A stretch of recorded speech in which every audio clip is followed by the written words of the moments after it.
Доброе утро, друзья! И сегодня у нас выходной, суббота. Мы пришли за одеждой на 1 сентября. Напоминаю, нам сказали прийти в желтой футболке, снизу синим. У нас двойняшки, 1 класс. Находимся мы в Турции, кто не знает. И идем в турецкий 1 класс. Короче, магазин Комшу. Сказали, есть желтые футболки. Сейчас посмотрим. В школу желтые футболки попросили. На 2 этаже детский отдел, на 1 этаже взрослый. Короче, спускают нас на -1 этаж. Говорят, что там есть прям для школ всех.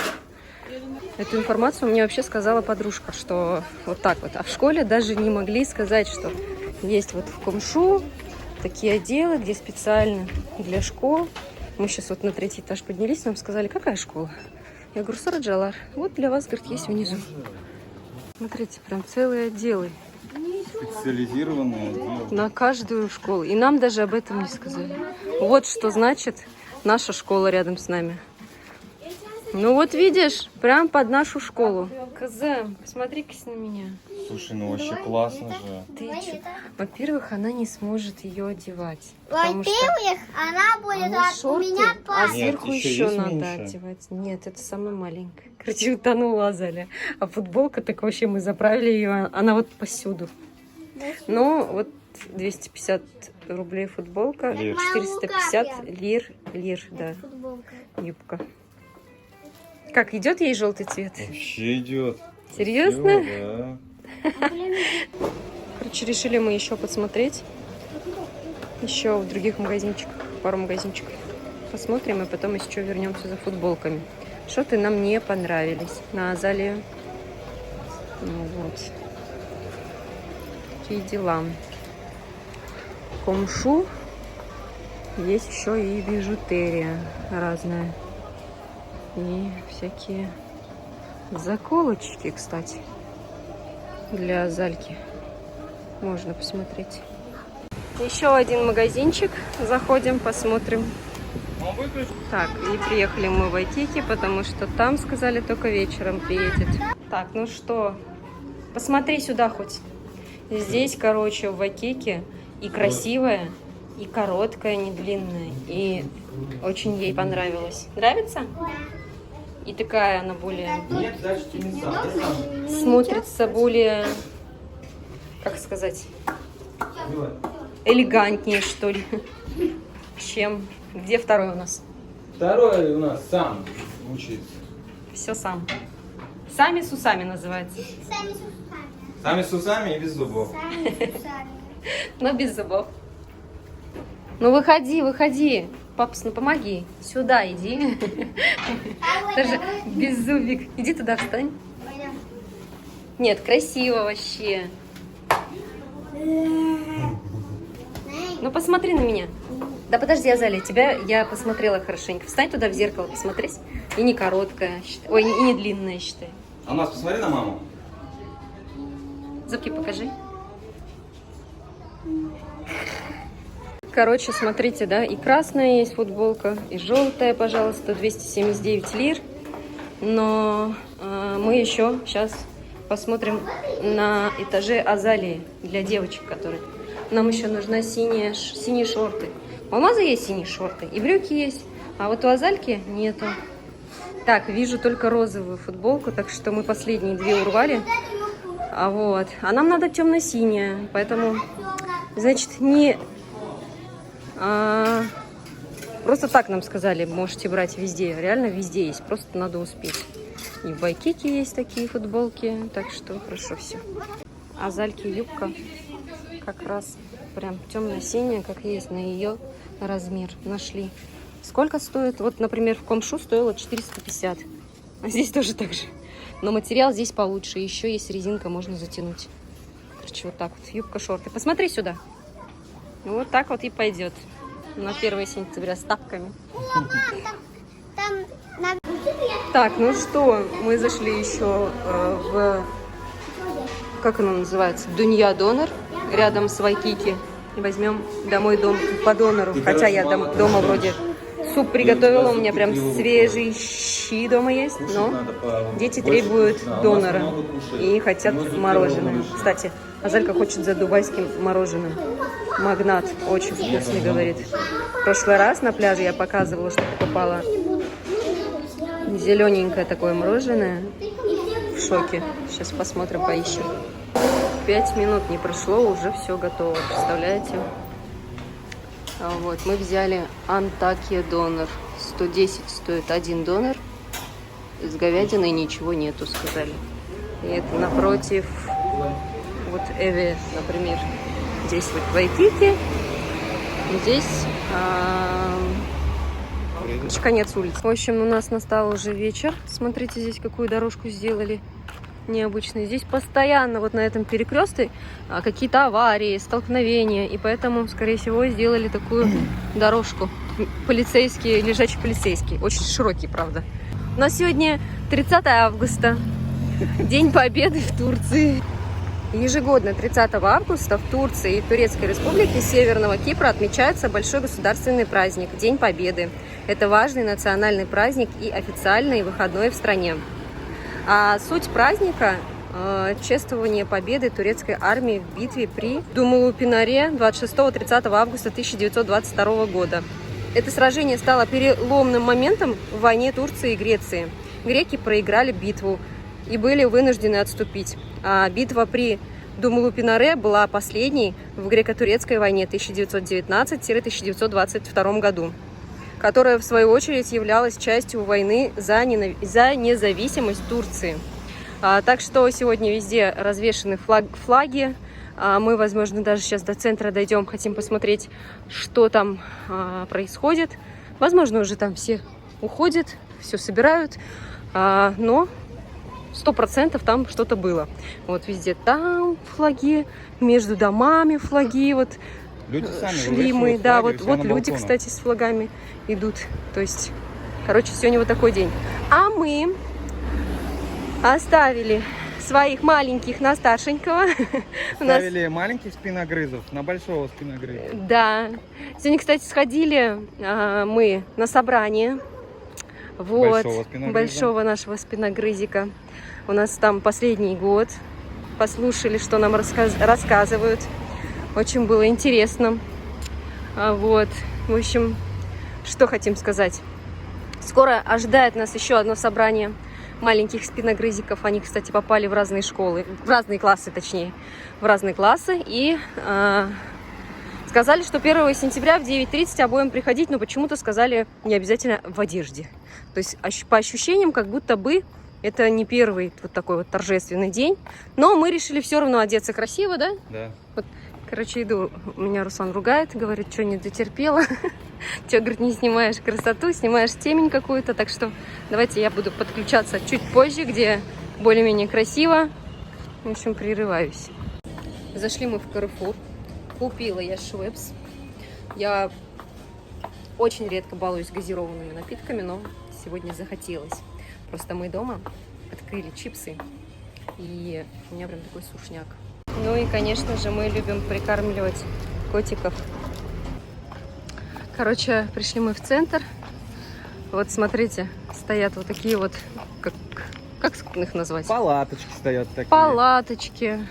Да. В общем и целом. В общем и целом, здесь что-то было. Здесь явно что-то было, мы не успели.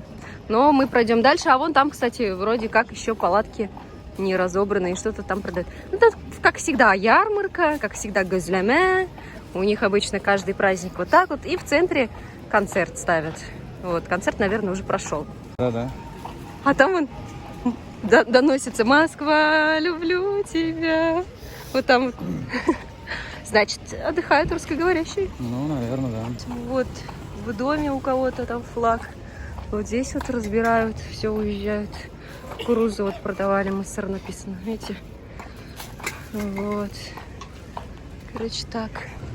Смотрите, вот здесь вот что-то было. А что это, интересно? Это Башак, пейзаж, сите, вилла, бахче, düzenlemesi, Что это значит? çim ekimi. Теперь расшифровка. А вот ниже расшифровка. Шевре, Дузенле, Месси, Бахчи, Бахими. Короче, сад какой-то непонятный. Под лентой. Вид. Бакаме это значит вид. О, опять русская песня. Слышишь? Ну да, там вкусняк. Тамада. Эх, ты чё не одел-то кроссовки? Сейчас потанцевали бы, сходили бы. Мне не помеха танцевать, я и в сандалях могу. Здесь тоже вот что-то было. Здесь тоже вот Селевки мотоциклет клубу. Вот. И в центре там вон большой шатер. Интересно, завтра тоже будет продолжение? Почему-то все оставили. Скорее всего, да? Они оставляют, просто завтра с утра это будут разбирать. Ну, завтра мы, короче, все равно сюда, наверное, не придем. Мы пойдем на море. Так, и подошли мы вот к сцене, смотрите. Руслан говорит, что они обычно вот так оставляют на ночь, потом с утра приезжают и собирают все. Разбирают Разбирают. и увозят. Везде флажки. Это мы, короче, возле отеля Гёксу. Сейчас собираемся домой. Хотим на такси поехать. Что-то мы устали прогуливаться сегодня. Короче, идем вот здесь вот недалеко. Такси. В Селевке написано. Туда сейчас мы и пойдем. И, друзья, до завтра. Сегодня уже поздно, устали. И встречаю вас на том же месте, где мы вчера гуляли. Сидим мы с Русланом, отдыхаем, значит. Вчера гуляли тут же, прям вот на этой площадке. Вон сзади сцену делают. Оказывается, знаете, что мы узнали? Здесь с 1 по 6 сентября неделя концертов. И вот эти вот, то, что вчера я вам показывала, да, в этом ролике, это тоже получается вот на эту неделю концерта. Да, еще мы вчера заметили, что даже вот вдоль вот этого вот забора, который идет у реки, поставили кранчики, и оттуда течет вода. То есть это, скорее всего, для палаток вот этих вот. Короче, очень интересно, но ничего не понятно. Ничего не понятно, но очень интересно, наоборот. Вот. Что хочу сказать. Почему у меня сегодня все, мысли путаются? Мы наконец-то одежду приобрели, все. Одели, попробовали детей, подготовили на 1 сентября. И сегодня только вот у меня, не знаю, может быть, у Руслана раньше, но у меня сегодня только щелкнула в голове мысль, а может быть, завтра вообще в одежде не надо идти. Я написала в группу, в детскую. И, короче, в итоге, оказывается, действительно завтра не нужна форма. Вот такие вот дела. Так что завтра 1 сентября мы просто сходим с утра в обычной одежде. Там даже, говорит, ручки, ничего не надо, просто нужна вода. Вот, хочу немножко про детей сказать пару слов. Дети попали у нас в разные классы. Азалия у нас...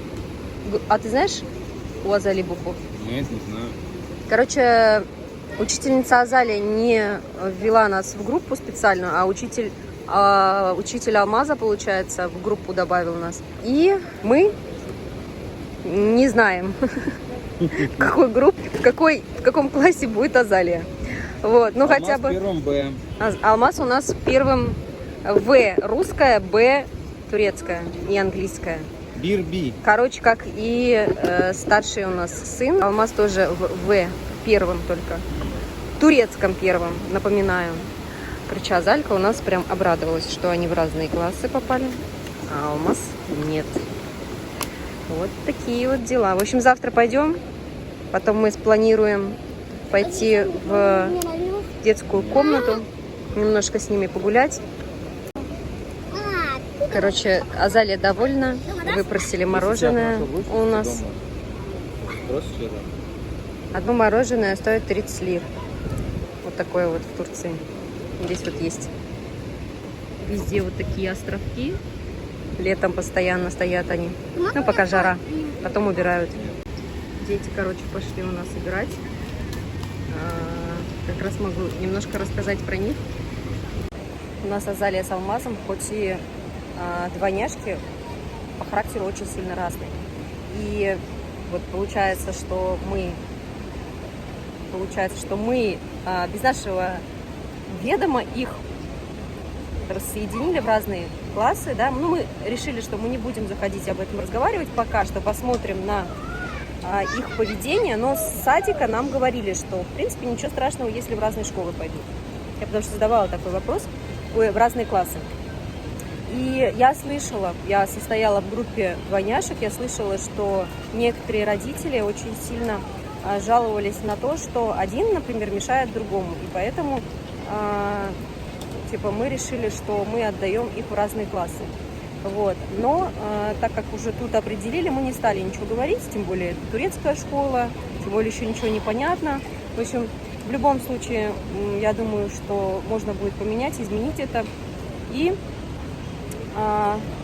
Азалия сразу такая: о, типа, наконец-то я буду отдельно от Алмаза.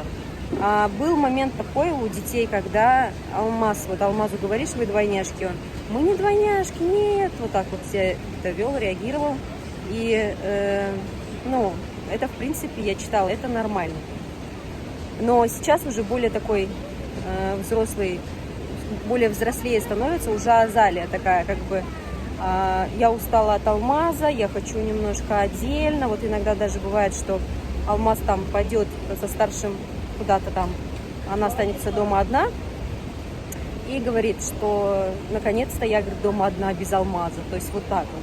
А Алмаз, наоборот, реагирует так, то, что я буду там один, будет ли там хотя бы один русскоговорящий ребенок, мама, давай со мной зайди. Ну, то есть вот такие вот моменты есть.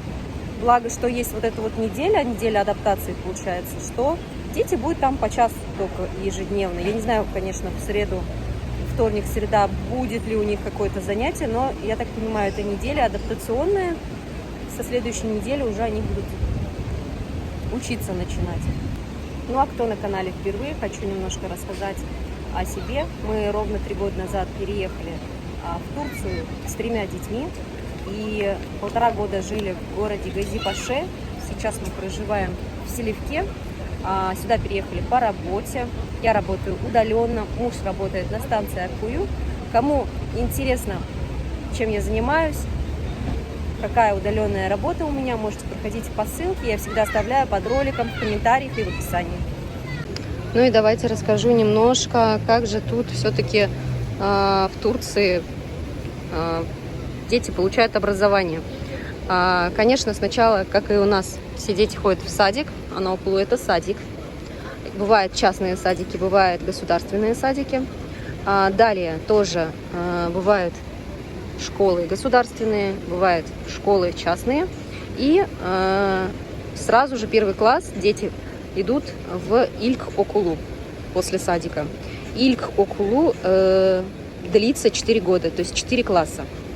Здесь, в отличие от России, дети заканчивают 12 классов. И 4 года это Илк-Окулу, 4 года следующие называются Ортаокулу. Далее уже после 8 класса дети переходят не в 9 класс, а в лицей. Это уже называется, ну как, не лицей, лисяси. Ну, например, если обычно берется название какое-то, либо района местного, либо самой школы, там частные, да, если это частная школа, как-то называется. И, например, вот если наш район, да, ну, вот центральный район, например, Гёксу называется, например, Гёксу Лесиси. То есть вот таким вот образом обычно называют вот это вот старший лицей. Вот. Например, где жили мы в Газипаше, там Газипаше Лесиси может вот так вот называться лицей. После 4 лет уже, когда они оканчивают лицей, они идут уже в институт, в университет. В общем, кто куда уезжает. Обычно это Стамбул, Анкара, Измир, Мерсин, то есть вот такие вот большие города. В отличие от частных учреждений, в государственных учреждениях очень редко кормят. Вот. И, например, скорее всего, наши дети, получается, не будут там обедать, либо ужинать. Они будут учиться с часу до 5. Возможно, там, да, можно с собой взять какой-то перекус. Вот. Но именно чтобы прям кормить, такого не будет. Бывают еще такие государственные садики, например, вот если взять садик, куда мы ходили в Газипаше. Мы ходили сначала в частный садик. Частный садик, когда мы только приехали в Турцию, стоил сколько примерно, не помнишь? 2000. 2400 мы за двоих платили. Да, 2400 мы платили за двоих. Это был частный. В частных кормят. И частные садики обычно, например, с 8 утра до 5 вечера, ну как у нас обычно. Если государственный садик, если нету там продленки, то это где-то до обеда, полдня. И не во всех садиках, как я поняла, потом уже, когда сюда переехала в Селивке, это практикуют, то есть продленку. Вот. Мы попали потом, в общем, садики такие дорогие стали, что за один садик что-то там 5-6, потом 8 тысяч, да, попросили. Ну и мы в государственный садик перевели, и мы вообще не переживали. Почему? Потому что там у нас в Газипаше государственный садик был вообще классный. Нам очень сильно он нравился, и там с детьми занимались. Прям их как будто готовили к школе. То есть там было более серьезно. Когда мы уже переехали сюда, ну по работе, естественно, мы их отдали в частный садик.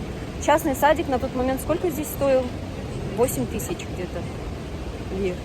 Потом он после Нового года сделал 10 тысяч, мы перевели в другой частный садик, где еще... Не, он 13 тысяч сделал с нового учебного года. 13 сделал. И мы перевели туда, где было 8 плюс что-то типа трансфера 2000. Ну, в общем, 1,5. Дешевле, короче, в любом случае. И в частном садике, естественно, кормят. Но в тот момент я здесь искала государственный садик, ну, чтобы как бы было бесплатно, с продленкой. Я нашла один садик, он где-то там в центре находится, и там сказали нет мест. Остальные все государственные садики, все абсолютно были без продленки. Без продленки это получается бесплатно. Ну а если продленка, то вы немножко там платите. Но мы в Газипаше, я помню, за продленку платили 3500 вроде бы. Там плюс питание. 3500 на одного. Вроде, или за двоих 3500 было, не помнишь? Уже не помню. В общем, вот такая вот история была у нас с детьми. В общем, если здесь, в Турции, жить, особенно если с детьми, и если, например, вы не работаете где-то в государственном каком-то учреждении, то, конечно, нужно выкручиваться. Мы выкручивались как могли, пока вот как бы жили в Газипаше. Было очень много затрат, да, вот. Даже сейчас то, что муж работает все-таки в государственной организации, нам оплачивают и страховку тоже. То есть я даже вот забываюсь иногда, мне кажется, что у всех, у кого есть ВНЖ, может пользоваться, например, медициной в государственном госпитале, да? А потом я уже... СГК, да. А СГК все-таки не дается при получении ВНЖ, и поэтому у тех, у кого есть просто ВНЖ, они, конечно же, некоторые медицинские процедуры оплачивают. Вот. Например, если поступил по скорой, просто как бы, да, посмотреть вас, то вроде как было тогда бесплатно, помню, с ВНЖ. Но если какие-то там, например, капельницы, потом какие-то, например, консультации с узкими специалистами, это все было платно. Вот, то есть вот эти вот нюансы надо знать. Все поначалу казалось очень сильно запутано, но сейчас уже примерно я понимаю, что да как. Вот. Ну а у нас, получается, старший сын учится именно в частной школе имени Пушкина. Это именно для работников компании, да, сделано, и это у нас бесплатно. То есть это русская школа, которая здесь работает только для работников АКУЮ. Вот, и старший у нас туда ходит. Туда нас берут с 7 лет, а нам еще пока 6 лет. Получается, что у нас год есть время, и мы решили отдать их в государственную школу, так как они всегда ходили в турецкий садик, закончили, можно сказать, турецкий садик. И мы решили годик все-таки годик отдать, попробовать в первый турецкий класс. Потому что здесь все-таки образование с 6 лет. Вот еще одна разница. В России у нас с 7 лет. Да, ну, там, может быть, если в 6, а потом в 7 исполняется, можно. А у нас они февральские, им в феврале 6, и только на следующий год в феврале будет 7. Поэтому мы годик хотим посмотреть, как они будут учиться в турецком, в государственной турецкой школе. Это получается у нас первый класс в 6 лет.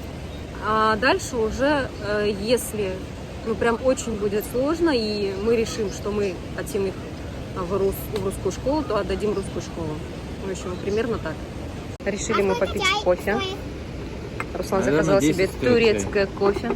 Да. Он такой кофе любит. Я заказала себе 3 в одном, хотя просила латте. Но тут другого нету. 40 лир стоит кофе. Детки взяли лимонада. Уже вечереет. Газировку, да. Уже вечереет, время уже 7 доходит. Надо скоро домой выдвигаться. Да, домой пойдем поужинаем. Завтра, потому что уже 1 сентября. В 9:30 школа.